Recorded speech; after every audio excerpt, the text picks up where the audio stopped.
Welcome to my new blog guys. আজকে আম দিয়ে খামো আমের বড়া। তো দেখতে থাকুন আমার এই ভিডিও।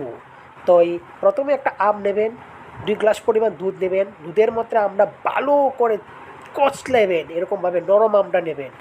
তো দেখুন খুব মজাদার রেসিপি আজকে তৈরি হতে যাচ্ছে।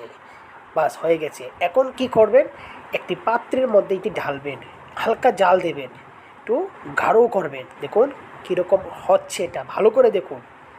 এরকমভাবে গাঢ় করে জাল দিয়ে তারপর নিয়ে রেখে দেবেন। এখন আমাদের যে কাজটা করতে হবে, নিতে হবে ময়দা। দেখুন আমি 3 চামচ পরিমাণ ময়দা নিয়েছি। একটি আমের সাথে ময়দা আরও লাগতে পারে। নুন এবং বেসন দেবেন 1 চামচ। তারপর ঢেলে দিয়ে ভালোভাবে নাড়বেন। ঠিক আছে, ভালো করে নাড়বেন যতক্ষণ অবধি এটা আঠালো না যাচ্ছে। যদি আঠালো না হয়, দেখুন আমারটা আঠালো হয়নি এখনও, তাই আমাকে কি করতে হবে, আরেকটু ময়দা লাগবে। তো চলুন আমি 1 চামচ পরিমাণ ময়দা দিয়ে দিচ্ছি, বাস দিয়ে দিলাম। এখন ভালো করে আবার এটাকে পেস্ট করছি যতক্ষণ অবধি এটা গাঢ় না হচ্ছে। এবার একটি পাত্রে তেলটা সোয়াবিন তেল দিতে পারেন, যে কোনো তেলটা গরম হলে হাত দিয়ে এভাবে একটা একটা একটা একটা করে আপনার ছাড়বেন। ছোটো ছোটো ছোটো ছোটো করলে আরও ভালো হয়। এই দেখুন খুব মজাদার টেস্টি। দেখবেন হাতে না তেল ছিটকে পড়ে যায়, এভাবে হাস্তি করে উঠাবেন।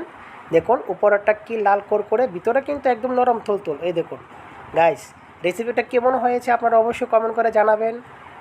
আর দেখতে থাকবেন প্রত্যেক দিন এরকম সুন্দর সুন্দর রেসিপি পেতে অবশ্যই শুভদিয়া চ্যানেলটাকে একটা সাবস্ক্রাইব করে দেবেন। তাই সবাই ভালো থাকবেন, সুস্থ থাকবেন, আর প্রত্যেক দিন এরকম ভিডিও দেখতে থাকবেন। তো সবাই টাটা, আবার দেখা হচ্ছে নেক্সট ভিডিওতে। আরেকটা ভিডিও নিয়ে আসবো।